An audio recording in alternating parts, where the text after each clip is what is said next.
Some people don't actually want change. They just want the pressure to stop. They want peace without accountability, healing without surrender, and a blessing without obedience. But these struggles aren't new, are they?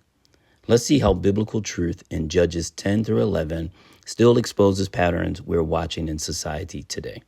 Good morning, family. It's time for your morning juice. Before Jephthah ever appears, God had already raised two judges, Tola and Jair. Together, they led Israel for over 40 years. There was stability, leadership, and peace. But eventually, the people drifted back again. And judges keep showing the same dangerous pattern: rebellion, oppression, desperation, temporary repentance, then repeat all over again. Honestly, a lot of people still live like that now, only seeking God when life falls apart, only changing long enough to survive the crisis, only praying seriously when pressure becomes unbearable. So this time when Israel cried out for help, check this out. God answered them, and he reminded them straight, every time you cried out before, I delivered you.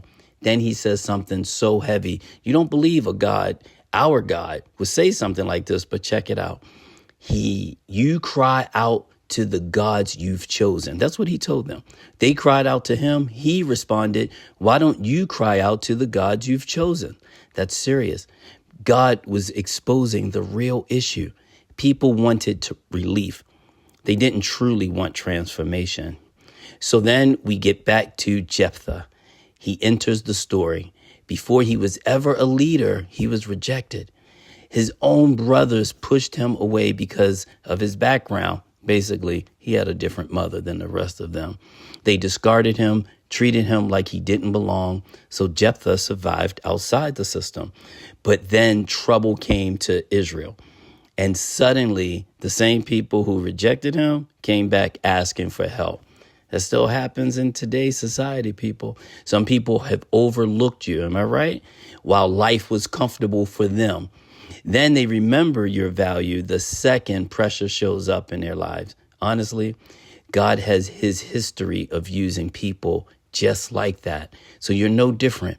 Remember Joseph, he was rejected. David was overlooked. Gideon was hiding. And Jephthah, well, we just heard, he was cast out. But God still saw purpose in them, and he still sees purpose in you. One thing that stands out about Jephthah is he understood history. This is very important.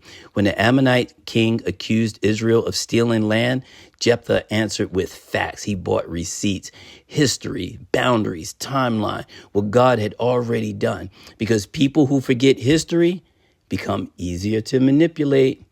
Honestly, we're seeing that happening around us right now. Pause on that for a second. Jephthah asked a very powerful question of this king.